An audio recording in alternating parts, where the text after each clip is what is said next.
Thanks, Alex, and thanks for having me. And hi, everybody. So yeah, let's take what is this complicated thing, or it may seem that way, with a lot of acronyms. Let's just have it really at its foundation. And really the core of mental health parity through the Mental Health Parity Act. It's a long acronym of actually a lot of letters, but everybody calls it MAPIA because we like to spell out or try to say out our acronyms. Really just means that if you, under the jurisdiction of this law, are going to be providing coverage over a certain set of services in physical health, and you're going to provide coverage in behavioral health, how you treat both have to be the same. That's the overarching way of thinking about it. Now, when it gets into the details is where it's going to be a little bit more complicated. So without getting too wonky, we'll talk a little bit about that.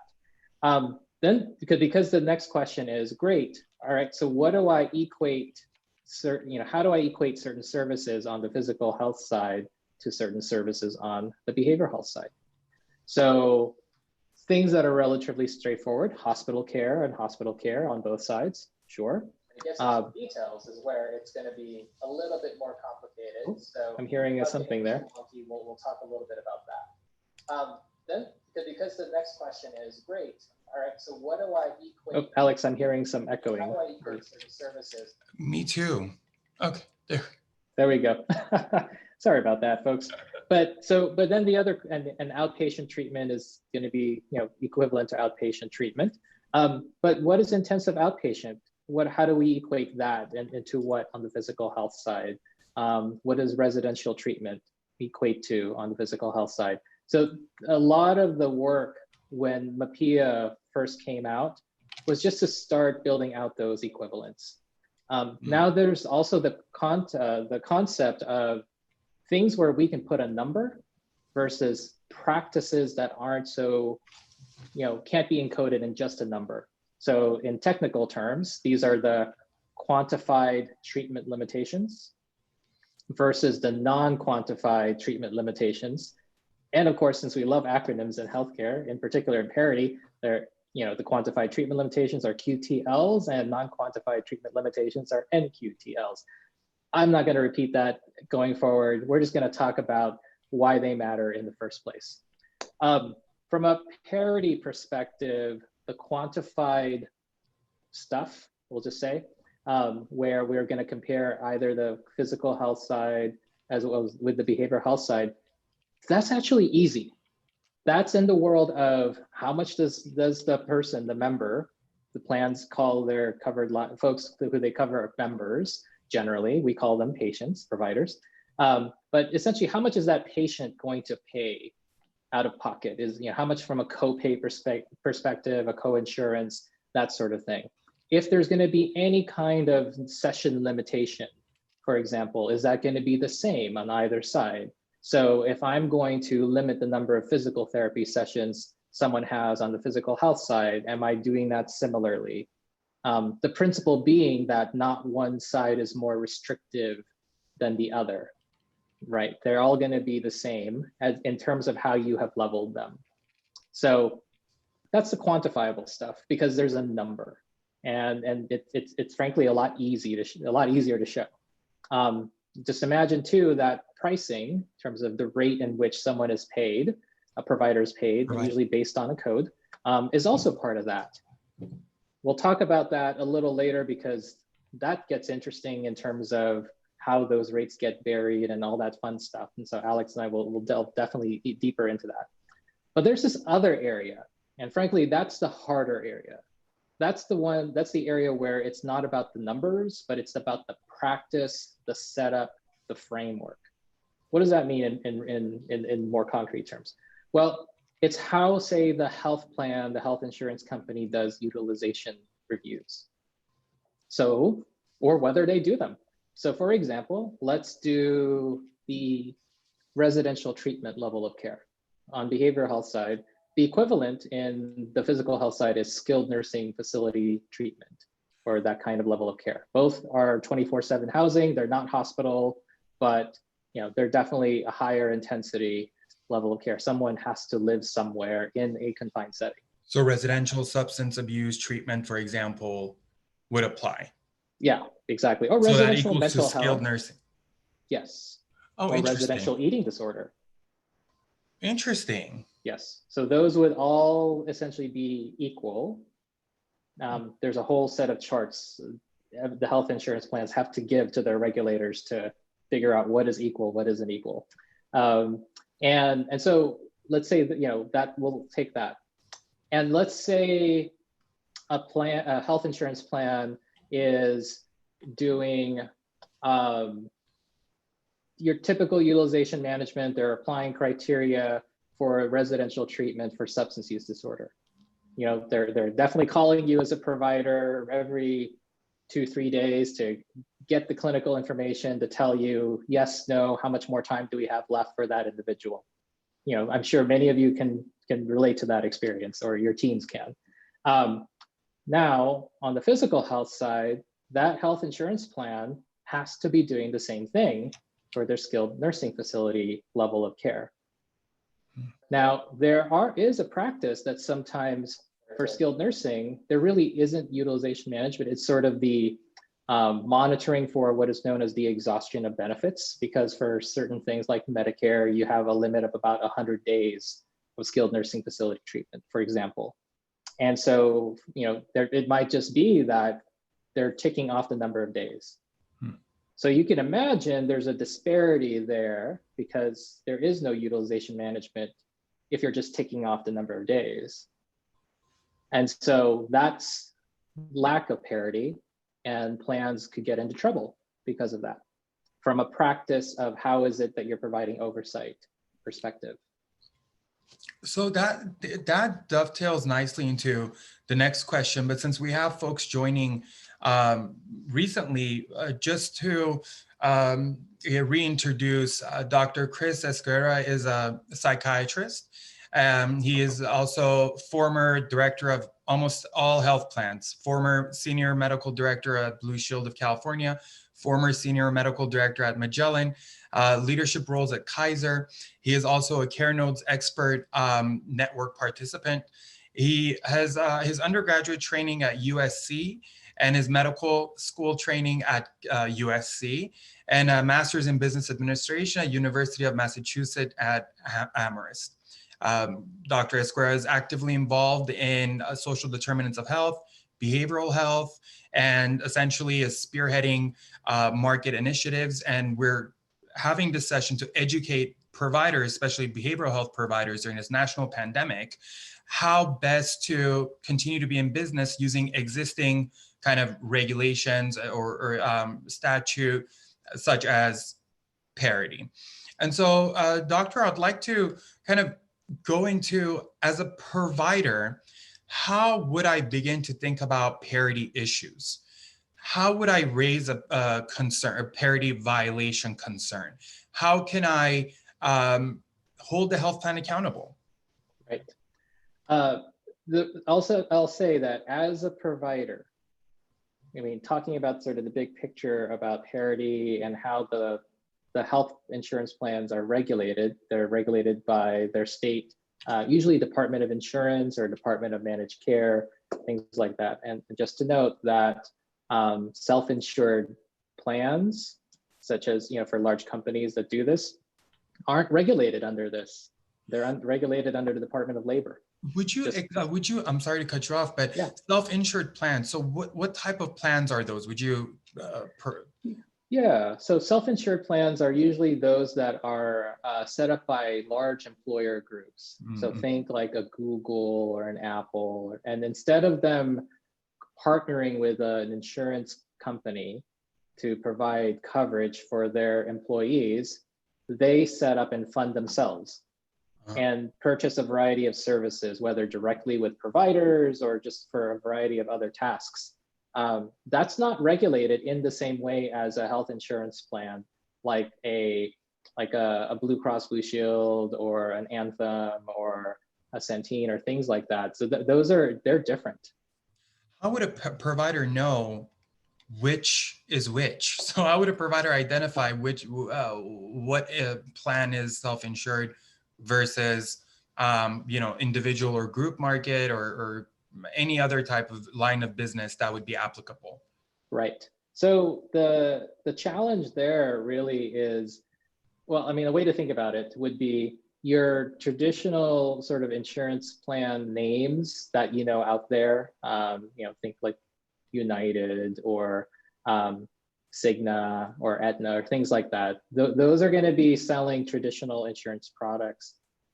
However, when you are applying to be in their network, you have to then in the contracting process understand which networks are you going to be a part of, because they may actually be doing business providing services for self-insured employer organizations. Sometimes these self-insured employer organizations may actually either do their own contracting with providers directly or hire out a third party that would actually be doing that for you. And so it's really in the contracting process to ask the question and to understand who is it that you would potentially be serving, and by being in the network. Okay, great. And so that's part one, right? Identifying which plan, demystifying what plan applies to to these regs. And so let's say we identify a plan that is subject to these, to the parity movement. So how would then a provider go about navigating that situation? Right. So I'll say this, for a provider, it's generally really challenging to raise parity concerns. And the reason why is that you're going to have to find some sort of evidence, or at least enough evidence to cause suspicion that your area of behavioral health is being treated differently than, say, the similar area in physical health. Now, that's not to say this is impossible, because there have been recent lawsuits on this, and there's actually a recent article talking about one, but there was one against United Behavioral Health in Northern California, and this was last year. And this was all around how the organization covered mental health and substance use disorder treatment. And that was actually found to be more restrictive than the physical health side. And so that's a way of actually looking at how so health insurance plans have to publish something called an evidence of coverage. And in that, it's typically a long document, multiple pages, but it pretty much says, hey, we are going to cover these things. We are not going to cover these things, and give you the conditions under where things are covered or where not. Generally, it's very much reviewed by a lot of people in the health plans to make sure that it's meeting parity criteria, but sometimes it doesn't work very well. And that's where in that document, for say you're treating a patient and you're experiencing something that seems to be deviating from your experience with other health insurance plans, it's worth looking at that evidence of coverage to see, is the treatment for your type of care different? So an example, and I'll say I would love to say that most plans have done away with doing prior authorization for outpatient psychiatric services or outpatient therapy services. I still hear from time to time of that occurring, because here's the reality. There is no prior authorization requirement to go see a primary care physician. So, and the equivalents are there for a primary care physician visit is essentially equated to like a psychiatry visit or an outpatient therapy visit, because that's the outpatient sort of equivalence area. So if it was the case that you're encountering, say, as a psychiatrist, a requirement for prior authorization for routine follow-up outpatient care, that's a problem, because you're probably not encountering that with any other plans.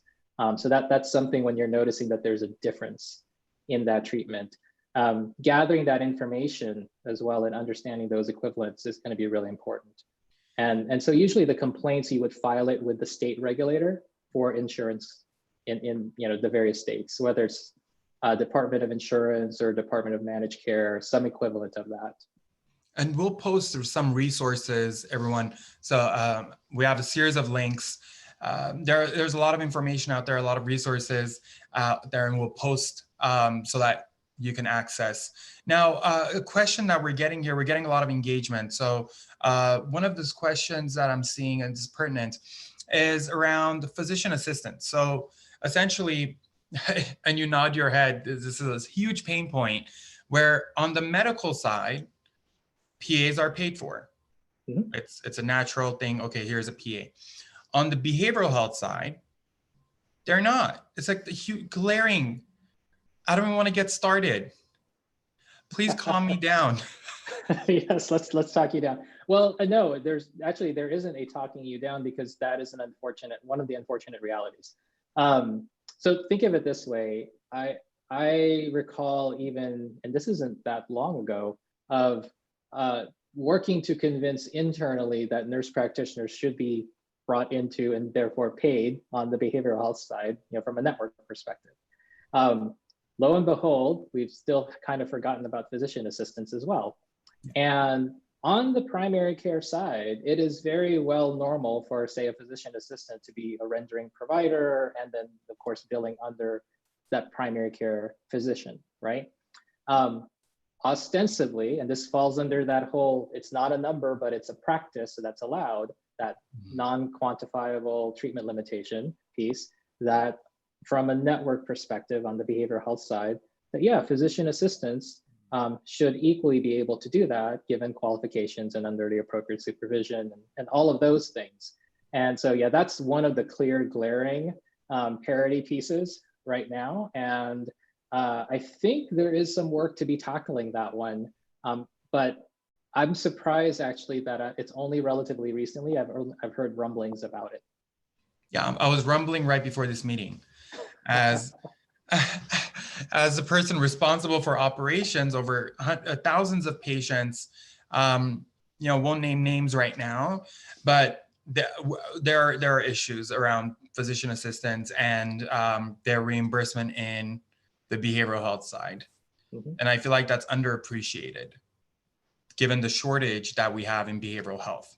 I see a spike in individuals joining our event. So I'd like to introduce, for those who just joined, Dr. Chris Esguerra.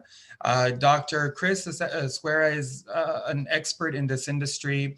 He is a psychiatrist with training both undergrad and grad at USC. He has his medical training at USC.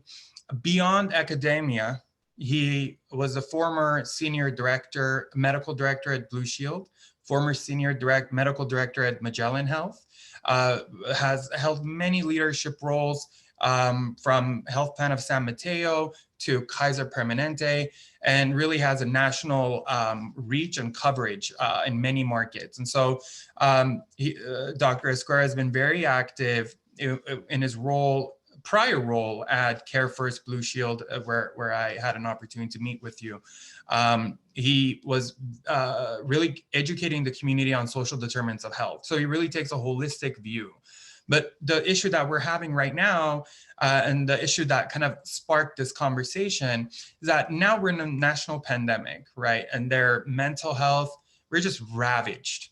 And we're not sure whether the systems that we put in place are any way, shape, or form conducive to some relief and health and well-being, mental health and well-being. So we're talking about Parity Act, which essentially requires that, and Chris gave us a great explanation earlier on, requires that whatever's covered on the medical surgical side that you can measure, put in a beaker, poke, pinch, it needs to be equally covered and equally treated on the behavioral side, where you can't put in a beaker or you can't draw blood and say, oh, you're depressed to this extent. So these are chronic conditions, and it's almost amusing that just because we can't see them, we feel like they're not as important as diabetes. And so we're talking about just beyond the conceptual and like the dense regulatory verbiage, we're talking about practical actions that providers could take today. Maybe they could multitask, share the link of this video and multitask. Start looking at what it is that we're sharing, and start looking in the areas that you can leverage so that you can advocate for your patients, and so that you can actually practice to the extent that you're entitled by law. So we were just talking about, and this is one of my favorite segments in terms of this discussion, is physician assistants and their reimbursement, which we know is not in any way, shape, or form equal. So on the physical, if I go to my primary care physician, a physician assistant, great, well-trained person comes out, sees me, and that's it. Now on the that provider gets reimbursed accordingly.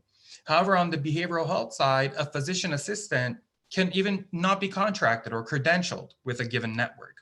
Just blanket, we don't credential physician assistants, let alone want to pay for them. So going to the next kind of related topic is about reimbursement. So, doctor, we've seen a lot of moves, towards value-based reimbursement and all of these, kind of hashtags and ideation that we have, and I'm still holding on to hope. However, behavioral health has lagged way behind. We're still fee-for-service. We still cross our fingers to get paid. We cannot manage the populations on a level where, we could take risk. And so first, there's a parity issue. So I'm going to point out two areas, and I'll let you take it from there. One, there's parity issue, right? Reimbursement is supposed to be in par. With the parity issue around reimbursement, there also comes, we have to have some hope. What's the light at the end of the tunnel? Where are you seeing some movement? When in conversation with plan executives, they all have plans. But then we still have those plans and they have not been implemented. What are the challenges? I don't believe that, these folks don't want to get it done. When I was at Humana, we wanted to do things, but there are systemic barriers that we cannot seem to be able to overcome. So if you would please speak to that, I think that would be absolutely valuable to the many people who just joined. Great. And thank you. And thanks, everyone. I think a good place to start, and Alex, to your point, unfortunately for behavioral health, as much as I say it with some regularity, I really dislike saying it, but it's unfortunately still true, in that behavioral health, from how it participates in the entirety of healthcare, as well, and therefore in the economics of healthcare, is still unfortunately 10, 15 years behind, where it's sort of where primary care was 10, 15 years ago. And so what does that mean? It means that it still amazes me that when I was a resident, finished in 2009, we were talking about integrating behavioral health with primary care services. We're still talking about integrating behavioral health with primary care, with the rest of the healthcare. And is that solely a very American thing? I don't know. But there are things that are starting to gain more salience: collaborative care model, integration, all of those things. And we keep moving incrementally, yet we haven't necessarily made it as a default. So that's one. So what does that mean, and why is it that I sound annoyed by it, that it's so slow? Is that it's unfortunate that we have to keep first making the argument of why addressing behavioral health needs are important. And it's this interesting re-litigation of talking about the data, talking about the benefits, talking about all these things. Now, as a little bit complainy as I'm sounding, there's a lot of great activity out there now, especially in a lot of newer organizations, newer companies really trying to address this and being creative. I don't think I've ever seen this much level of creativity and engagement nationally, frankly. And so that allows me to say, great, you all are doing awesome, keep doing it. Let's also think about social determinants as well and bringing that in. So kind of keep pushing things along. All right, so that's sort of big picture, but let's bring it back in. What about value-based care? So the unfortunate, and my bias is out there in that I'm not a fan of fee-for-service. Fee-for-service, unfortunately, has the it puts down the motivation of, in order for me to actually derive value, i.e. monetary benefit, it tends to outweigh other types of outcomes, because really I'm going to provide as much as I can. And it ends up being quite an unfortunate back and forth between the health insurance and the providers, in that it's going to be the fight for what is the appropriate amount. Because really the incentive based on contracts is you're going to get paid more if you do more. And yet then comes in the health insurance to say, well, no, we don't want you to do too much. So it's inherently set up for conflict. Not so good, right? So, and so in the world of, in the physical health world, that's definitely the realization. Let's try and do something else. What if we all align on outcomes? So a precondition to actually being able to develop something from a value-based perspective is to then have an agreement of what are outcomes that matter, that we can measure, and what about the patient experience that we can measure, that we can also make sure matters as part of this, and of course upholding quality. Chris, I'm sorry to cut you off, but I have a good question here. Yeah. The question is, how do we work incentives into our behavioral health contracts?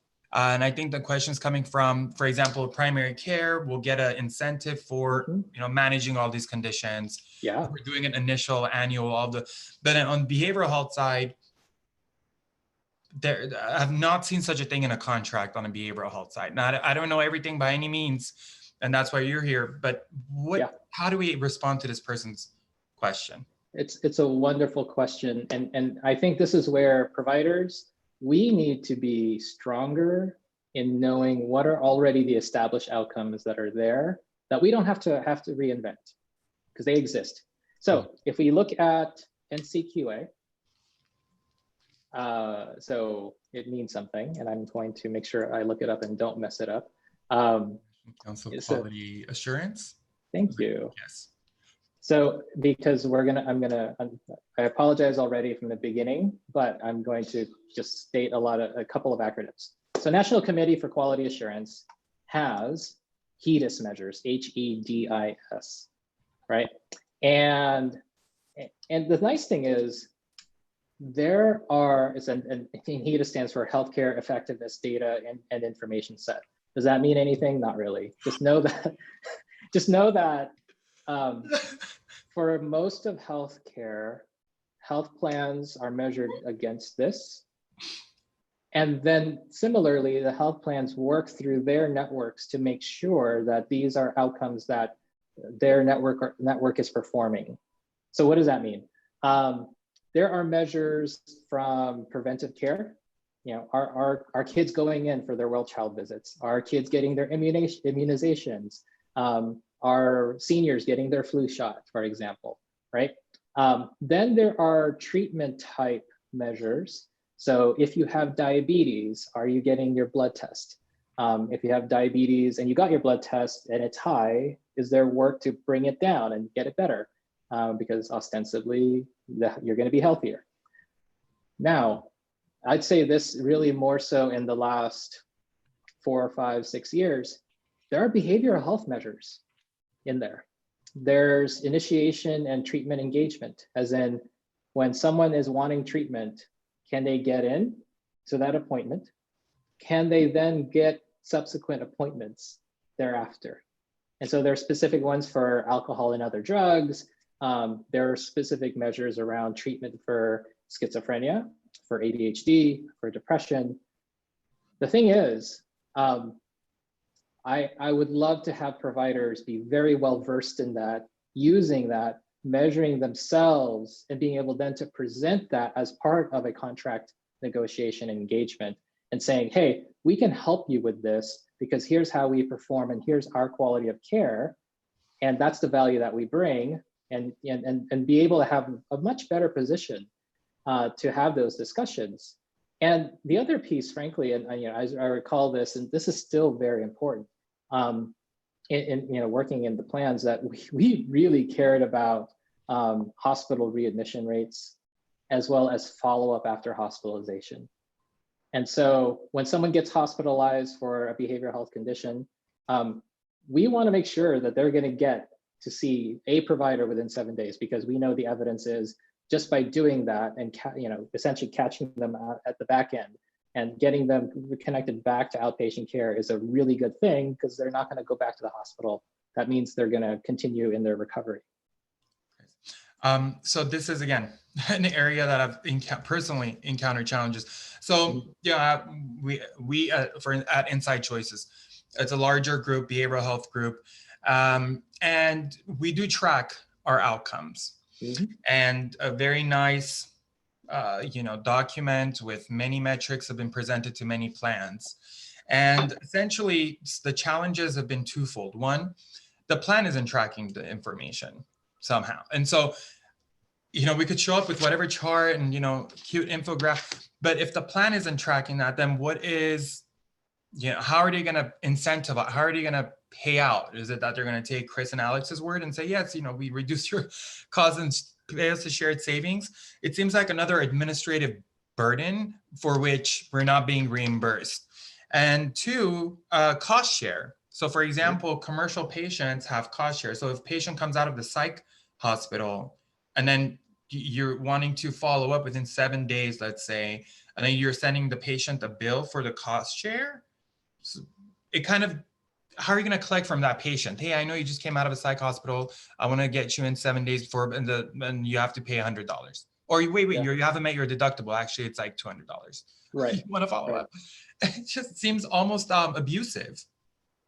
Yes. So I'll say the challenge there is, and this is not to like go on one side or the other. Frankly, it's both sides have really not paid attention to this. But I'll say the elements of the recipe is there, is that, and I'll say, and even on the physical health side, it's still challenging to set up these value-based payment models, because frankly, everybody argues over the quality metrics and the outcome metrics often. It's a matter of getting the stakeholders together to do that. And there is a way to do it. And so I'd say it is a rare provider. And I would love to see this just be the norm that actually comes in and presents, hey, here's how we're tracking our outcomes. And I say rare because, Alex, you gave your example, and I've heard of several others relatively recently, but oftentimes when I'm talking to provider groups, I'm usually providing the recommendation of, hey, let's start tracking these things. Let's start understanding these measures that nationally, that's how plans are rated. And nationally, we should be at least tracking to that. And nationally, we should be also advocating for other metrics that matter. Because imagine, these are metrics that are focused more from the perspective of a system processing things. It's not really from the perspective of the patient. And so there's actually another movement there of patient-reported outcome measures, for example, and different ways of doing that. So, but going back to your question, yeah, so in a way, there is work for us, for providers to take on this to show that things are actually improving, and here are the things that we're doing to report on that. It's one thing to tell a story of, hey, here's a great, wonderful thing we did for this one patient. It's another to show, here's how we consistently do it for all of the patients we care for. So that's important. We're getting feedback that we should do a segment on what kind of data points does a payer want to, do payers want to see, especially from the payer side, Chris. So absolutely, just wanted to put that out there. I think that's absolutely valuable. Yeah, no, we can definitely, I can geek out on that all day, but yes, we can definitely do that. And I'm also of the mindset that we should be thinking about what else do we want to advocate for, because I'll say that you all probably have a good sense of what some other measures are out there that might be very, very useful. And that it just may not have gained salience yet. Now, I'll say that there is a bit of interesting sausage making, so to speak, in just the development of measures from a national perspective, because the principle really is we don't want to make it so overly burdensome that you providers are having to check like little boxes on spreadsheets to be able to turn it in somewhere. Yeah. That's horrible. We want to make it easy to pull from a data perspective. We want it easy for you to collect it from a data perspective. So those are things. But I want to get to, Alex, your other point on the cost sharing. Yeah. So I'll say that's actually not necessary. So it can be an issue on parity, but oftentimes it's not.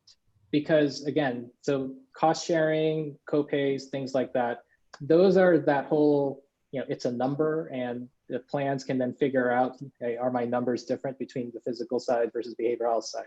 I mean, it's really straightforward, and very few issues have come up in relatively recently around things like lifetime dollar limits, annual dollar limits, or things like that. Those are tiny compared to that whole when things aren't a number, that whole non-quantitative area. That's the majority of where the issues are. So it's not the issue of parity per se. It's actually more the issue of how these plans have been set up. So it's really based on what they're purchasing, whether it is has a higher cost share or deductibles, as you talked about. And that's really more the state of how benefits and insurance products are designed, unfortunately, here in the US. And there's generally that movement to try to move towards decreasing that cost share burden on individuals. And that's more of our national discussion about healthcare and healthcare reform. So, Chris, that's interesting because what do we need to do as, again, practical means? For instance, let's say you said the employer. So, okay, let me ask you this. What is the role of an employer in parity assurance, making sure that the plans that they're purchasing for their employees and the plans that the employees are paying premiums for are actually providing the benefits that they need to provide? So yes. How do we, oh yeah, you already got. Yeah, no, it's a great question. And I'll say the employers, let's remember the employers are the majority of the purchasers of these insurance products. They have huge influence in that. And in fact, there are organizations that are geared towards banding together common goals amongst employers to really push for ongoing innovation and more of that centeredness around just the patient, the member. So groups like Pacific Business Group on Health, for example, based in San Francisco, there's the National Business Group on Health, and they bring together employers to really advocate for certain things. Now, you as providers may actually have direct relationships with employers as well. And again, to really educate them on what does this mean? What does this mean for access?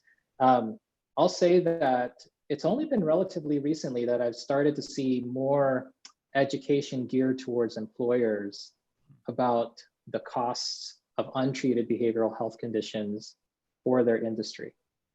I'd say 3-4 years ago, it would have been hard for me to quote what is the cost to an employer about untreated substance use disorders in their particular industry.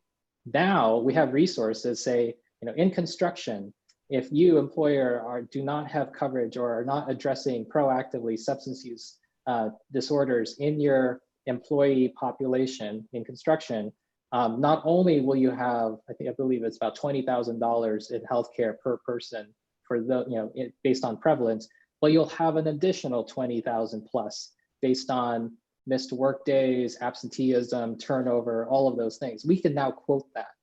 That wasn't the case relative, even 2-3 years ago. So now we have that. Yet I think that's the work for us to begin to educate employers on that too, so that they see the importance, not just from a healthcare cost perspective, because the reality is from a healthcare cost perspective, yes, behavioral health costs are important in how they affect the cost of other things, but they really pale in comparison to the cost of a hospitalization, say with someone with chronic conditions or even just like needing a surgery. That's way more expensive than an outpatient behavioral health cost. So you want to frame it differently. And part of that means that untreated behavioral health conditions also affect the workplace, worker productivity, turnover, all of those things. And so I think that's the other area to be thinking about that gets you then into the discussion of, well, we need to be thinking about a more holistic approach to employee wellness as well as benefits and treatments from a parity perspective. So we're getting a question. Let's say I'm Google and I'm kind of interpreting the question, or any of these other purchasers, right? So an employer of that size. How is it possible for that employer to request data, or is there a way to hold that TPA or the claims processor accountable to what benefits they're providing to their employees, especially because it's not regulated as it should be? Absolutely. And so there is a bit of a firewall, right? Because you don't want employers to know your individual healthcare information necessarily, but they can understand it from an aggregate perspective.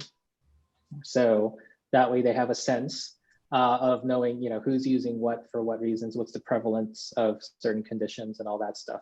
And so absolutely, these large employers can actually really advocate and say, hey, I'm seeing from my employee workforce, from wellness perspective, or my employees are saying this, that we need to have more of X or more access to the following.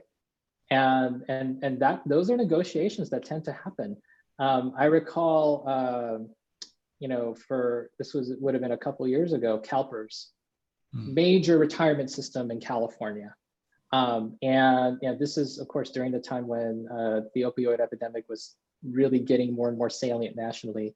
And they realized, like, wait, our population is dealing with this. And on aggregate, there's a certain percentage of individuals with what appears to be problematic opioid prescribing. We need to do something about it. And they actually pulled together their payer partners and convened and said, hey, what are we going to do? You all need to now work together with us to do something. So employers have that power to be able to do that, because let's remember, they're the ones at the end of the day thinking about every year, am I going to keep this payer? Am I not? Is it really working for my employees? So that's very valuable. So what I'm hearing is, as a provider, let's say you have a relationship with some academic institution and you get referrals from those institutions. We can leverage that referral relationship to essentially say, hey, the patients that, or your employees that are covered and that we're not seeing parity, or here are the number of issues that we're encountering in terms of barriers to providing the type of care and access that they want. Can they do a data pool or hold a TPA somehow accountable so that it makes the life of the provider easier? So it looks like there's opportunity for the employer to assert their purchasing power to make our behavioral health care system a more viable, accessible, affordable, and feasible system. Exactly, yeah. And again, from an advocacy perspective, you can think about it in several buckets. So there's informing and making sure you're sending over to the authority figures, whether that's the employers who can then advocate on your behalf because it's for their employees, or then that's on the self-insured employer side, or if it's your standard health insurance, then it's usually the state's Department of Insurance or Managed Care. When you are noticing or experiencing some sort of just unequal treatment, whether it's in rates or utilization management or any of those topics that we talked about vis-a-vis parity. So that's one area. The other area actually is this other kind of advocacy where, one, really increasing the importance and prominence of quality behavioral health, demonstrating that, and then saying, this is why we need this as part of a system that is focused not on sick care, because the hospital piece is super flashy still, despite the fact we really need to be looking way more upstream. And the upstream part is, how do we prevent that in the first place? We get people in sooner. We have better access.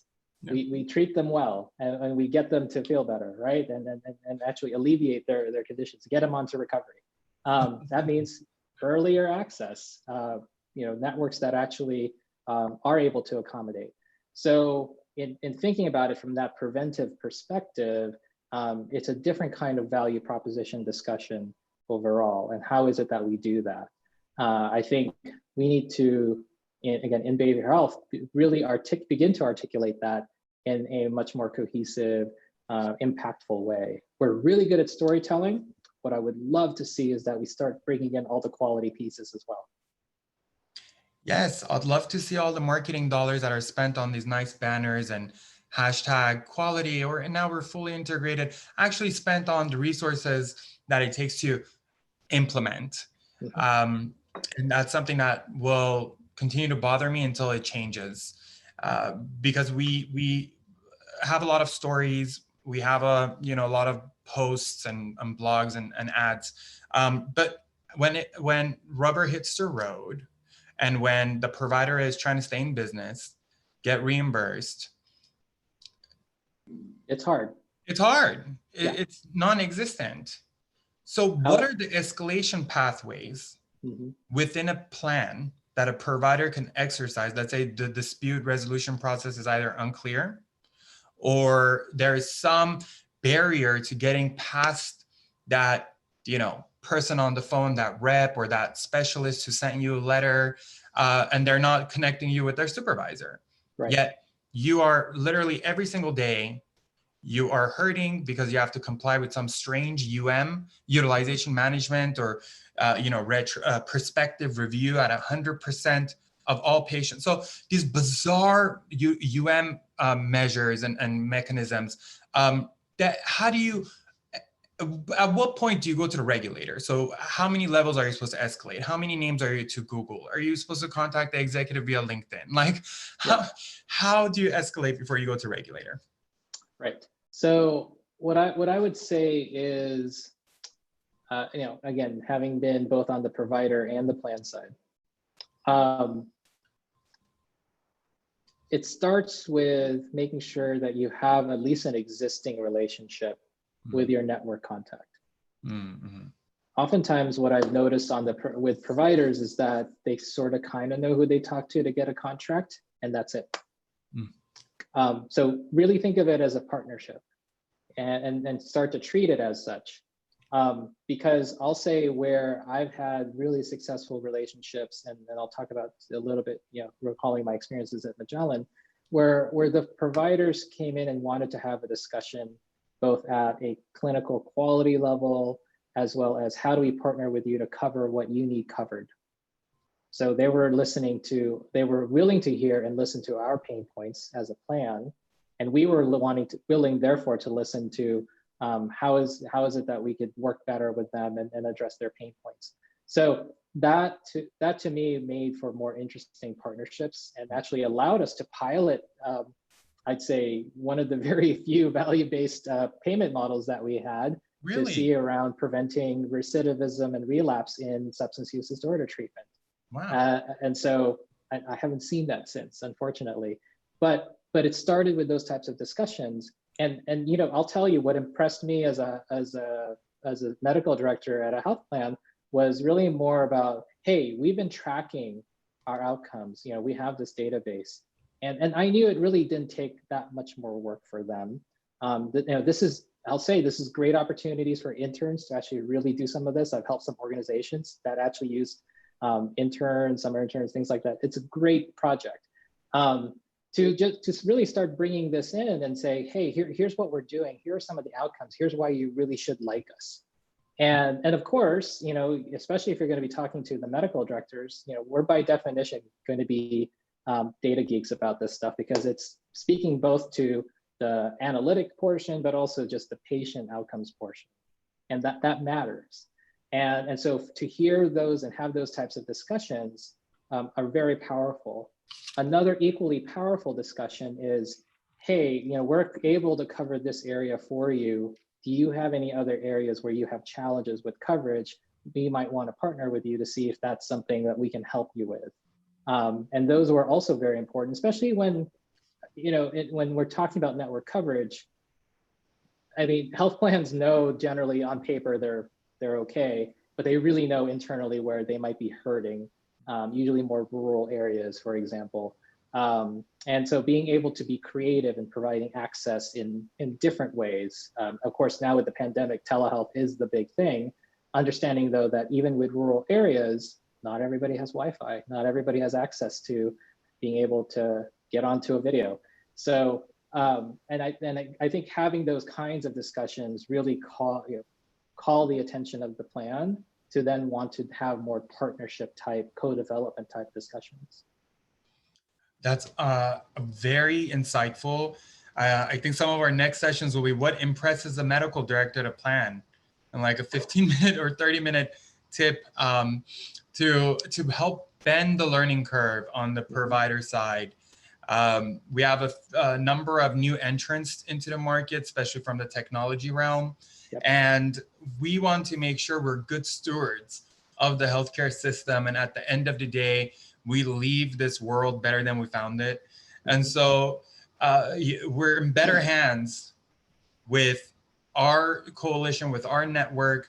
And so this is very refreshing. We're getting a lot of positive feedback, and folks are indicating what areas are interesting and what areas they want to probe further. And what impresses a medical director at a plan had the folks were excited about that. Okay, well, I mean, I'll say real quick. Yes. Because it was in this discussion where I actually blurted out, and even to my team at the time, why aren't we doing value-based contracting with this person, with this group? And the group was, in front of us in the meeting, because again, back, how I talked about quality as a precursor to talking about value-based frameworks. And because this group actually did the homework and impressed me enough and said, hey, here's our model. Yeah, it's a cobbling together of all the best practices that you would do for outpatient behavioral health. But because we've actually tracked it and here's how we do it with regularity, here are our outcomes. And because of that, we're able to accommodate follow-up after hospitalization. We're even working to make sure we prevent future hospitalizations. We're doing all this stuff. That was impressive enough for me to be able to think, wow, I can package this into a payment model. And so it gave me enough of the elements to do that. So it's you're kind of having to do some of the thinking work for them, because I'll tell you, creating some of these models is really hard. And conceptually, you have to have at least that agreement together, because when it gets to that actuarial level is where it gets extra tough. But I'll say it's very doable, and there are many models out there. I would love to see more of that in behavioral health. And it's up to us to make it happen. So do you see a future for population-based payments, whether it's a capitation or some type of lump sum payment, so that the provider could manage the care of the assigned patients like we have on the primary care side in the HMO model? I think there's a way to do it. I'll say right now that there are the easier way, frankly, is when we're talking about care episodes. All right, so we're talking about, say, bundling things like intensive outpatient, or things where we know there's generally a beginning or an end of which there are things we could measure. So that's a probably easier thing to conceptualize and chunk. Now, let's talk about more of a population capitated based type payment. And normally, from a conceptual perspective, we're thinking like primary care and saying, hey, primary care provider or a group, I'm assigning you this many lives and paying you this much a month, get them healthy, right? However, in the get them healthy part, it's usually behavioral health is not part of that, okay? And so we might need to then be thinking, how are we part of that piece that already exists within the primary care, because understanding the value of what we do really helps the PCP. And having done work in my earlier career of really integrating that, we definitely are very valuable. And then thinking about, well, what would it be like if we, depending on certain populations, think those with chronic serious mental illness, that's a different model where it's really more behavioral health forward that we really need to then bring in our primary care and specialty partners to address, but the relationship really sits with us in behavioral health, right? So that's a different orientation. So there's a potential there. We just haven't really looked at it. What does that really mean and look like? And if it's not paid for, then it's really not going to happen. So it needs to be reimbursed. All of these activities. I'm sending an email to the PCP. I need to be reimbursed. Otherwise, capitate me and I'll send all the emails I need. So we're coming to the end of this. I can't believe it flew by so quickly. But again, so we've today we had a conversation. We really just broached the topic. The idea here was to give providers the tools they need to feel empowered and advocate on behalf of their patients and know that they have an important role to play in the system. And I know they know this, but it's not always, readily salient in the midst of day-to-day operations and fires. We also talked about employer responsibility and employers' prerogative and really entitlement to making sure that the plans that they're purchasing and that they're paying for and the employees paying for actually are to par and are as intended, because the employer wants the employee to be well and productive. But if you just leave it at that and hope and pray for that to happen, it might happen, but there are ways that you can actually get data and validate. And that could be another episode. I have tools that I want to share with the world.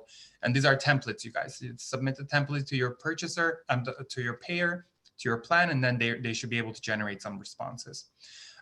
So with that, we'd like to bring the discussion to a close. And thank you so much for engagement. Chris, any last words you'd like to share? Yeah, no, definitely. I just want to thank everybody for joining. Thank you, Alex, for this engaging conversation. As you all could probably tell, he and I can geek out on this any day, and we're happy to cover more topics.